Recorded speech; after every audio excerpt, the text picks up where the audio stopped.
आखिर इजिप्ट की इस वीरान जगह पर रेगिस्तान के बीचों बीच इस सुरंग के अंदर ऐसा क्या छुपा था जिसको देखकर रिसर्चर्स पूरी तरह से हैरान रह गए। इजिप्ट के गीजा पिरामिड से 200 किलोमीटर के फासले पर रेड सी के साहिल के करीब एक ऐसा एरिया है जिसको वादी अल जर्फ कहा जाता है। इजिप्टोलॉजिस्ट को यहाँ से लाइमस्टोन के एक टीले के अंदर खोदे गए कई टनल्स मिले जिनकी एंट्रेंस को बड़े बड़े पत्थरों की मदद से ब्लॉक किया गया था। जब इन टनल्स की एंट्रेंस के सामने से पत्थर हटाए गए तो अंदर वो मंजर देखने को मिला जो पिछले 4500 सालों से किसी ने भी नहीं देखा था। इसके अंदर से आर्कियोलॉजिस्ट को बोट्स के कई पुर्जे जरूर मिले। इन पुर्जों के अलावा यहाँ कई पत्थरों पर किंग कुफू का नाम भी लिखा हुआ पाया गया। फ्रेंच इजिप्टोलॉजिस्ट पियर फटले इस नाम से अच्छी तरह वाकिफ थे क्योंकि उन्होंने कई हाइरोग्लिफिक्स पे ये नाम पहले भी देख रखा था। इस पर जो लिखा था उसका मतलब है हमारा खुदा कुफू हमारी हिफाजत करे। एंशिएंट इजिप्शियंस अपने किंग को खुदा मानते थे और वो जहाँ भी काम करते थे वहाँ अपने खुदा यानी किंग का नाम जरूर लिखते थे। पत्थर पे लिखा यह नाम इस बात की निशानी थी कि ये एंशिएंट स्टोर रूम किंग कुफू के दौर में इस्तेमाल होता था। इस सीक्रेट स्टोर रूम की जब तहकीकात की गई तो हैरत अंगेज तौर पे यहाँ से एक पपायरस भी मिला जो एक भारी पत्थर के नीचे दबा हुआ था। पपायरस एक मोटे कागज की तरह होता है जिसको पपायरस के प्लांट से तैयार किया जाता था। उस दौर में सारी कागजी कार्रवाई इन पपायरस पे ही की जाती थी। और आपको यहाँ से ये बताना भी जरूरी है कि पूरी दुनिया से मिलने वाले पपायरस में से ये सबसे पुराना था। इस डॉक्यूमेंट में क्या कुछ लिखा था इसको समझने के लिए जरूरी है कि पहले इसको रिस्टोर करवाया जाए।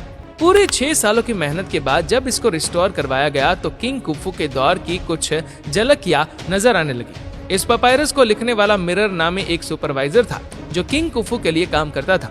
ये एक तरह की रिकॉर्ड बुक थी जिसमें सुपरवाइजर अपने 40 वर्कर्स के साथ जो भी काम करता था वो लिख लिया करता था।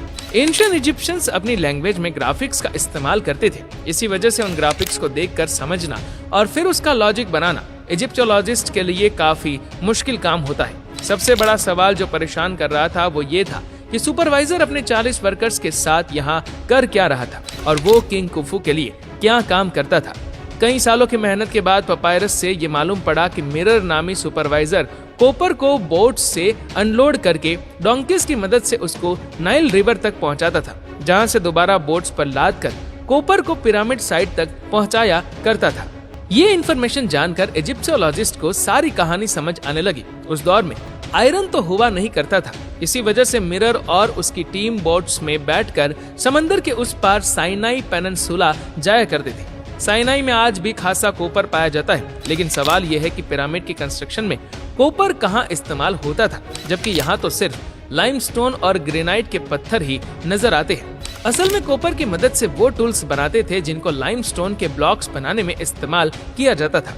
पिरामिड साइट से चंद किलोमीटर के फासले पर मौजूद लाइमस्टोन के बड़े बड़े पहाड़ मौजूद हैं और इस जगह को टूरा कहा जाता है। इजिप्टोलॉजिस्ट को इस जगह से कई सबूत मिल चुके हैं जिससे ये जाहिर होता है कि पिरामिड बनाने के लाइमस्टोन के ब्लॉक्स यहीं से काटे जाते थे। लेकिन आखिर कैसे 2.5 टन वजनी ब्लॉक्स को पहाड़ से अलग किया जाता था और वो भी परफेक्ट शेप में। ये जानने के लिए जरूरी था कि कोपर टूल की मदद से खुद एक्सपेरिमेंट किया जाए। आर्कियोलॉजिस्ट की टीम ने लाइमस्टोन पर पहले एक ब्लॉक की शेप ड्रॉ करके अपना वर्क एरिया डिफाइन किया और फिर कोपर टूल्स की मदद से उसको काटना शुरू किया। पहले तो लाइमस्टोन को काटने में काफी मुश्किल हो रही थी, लेकिन फिर पानी का इस्तेमाल किया गया। पानी के छिड़काव के बाद ये नोटिस किया गया कि लाइमस्टोन को काटने की स्पीड 5 टाइम्स बढ़ गई है। 5 वर्कर्स को एक ब्लॉक काटने में पूरे 8 दिन लग गए। लेकिन आर्कियोलॉजिस्ट का मानना है कि एंशिएंट इजिप्शियंस काफी एक्सपीरियंस्ड थे, इसी वजह से वो ये काम 4 से 5 दिन में ही कर लेते होंगे। एक्सपर्ट्स की टीम को अब ये जानना था कि लाइमस्टोन के ब्लॉक्स काटने के बाद उनको पिरामिड के टॉप पर 480 फीट की ऊंचाई तक कैसे पहुंचाया जाता था।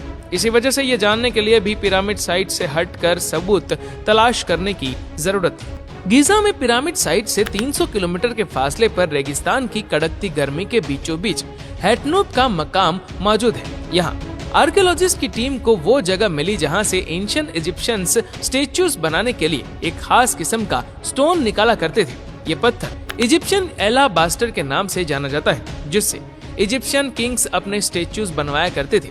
इतने बड़े स्टेच्यू बनाने के लिए जाहिर है यहाँ से काफी बड़ा स्टोन निकाला जाता होगा और वो भी 1 पीस में। जमीन के कई फुट नीचे इस खास स्टोन को निकालकर ऊपर कैसे लाया जाता था, यही जानने के लिए 100 से भी ज्यादा वर्कर्स और आर्कियोलॉजिस्ट की टीम यहाँ आई थी। ये साइट भी आर्कियोलॉजिस्ट के लिए काफी खास थी। कई महीनों तक यहाँ खुदाई का काम चलता रहा। आखिरकार वो दिन आ ही गया जब यहाँ से पहला सुराख मिला। जमीन से कई फीट नीचे मलबे के नीचे दबी हुई स्टेयर्स और एक रैंप नुमा चीज नजर आई और ज्यादा खुदाई के बाद स्टेयर्स पर कुछ अनोखे गड्ढे भी उभर कर सामने आ गए। दोनों साइडों पर स्टेयर्स, बीच में रैंप जिसकी स्लोप 25% के आसपास थी और स्टेयर्स पर बने अनोखे गड्ढे आखिर क्यों बनाए गए थे? एक्सपर्ट्स का मानना था कि ये सब कुछ क्वारी से निकलने वाले स्टोन को ऊपर लेकर जाने के लिए ही बनाया गया था। काफी सोच विचार के बाद ये नतीजा निकाला गया कि इन गड्ढों में लकड़ी के तने डाले जाते थे, स्टोन का बड़ा ब्लॉक जिनको रस्सियों से बांधा जाता था और वो रस्सियां इन लकड़ी के तनों से ट्विस्ट होकर जाती थी, जिससे वर्कर्स को स्टोन खींचने में आसानी होती थी। ये बात अब काफी क्लियर हो चुकी थी कि बीच वाले रैंप पे स्टोन का ब्लॉक रखा जाता था, जबकि दोनों साइड्स के स्टेयर्स पर वर्कर्स रस्सियों और लकड़ी के तने की मदद से स्टोन ब्लॉक को ऊपर खींचा करते थे, जबकि स्टोन ब्लॉक की फ्रिक्शन को कम करने के लिए रेती का इस्तेमाल भी किया जाता था।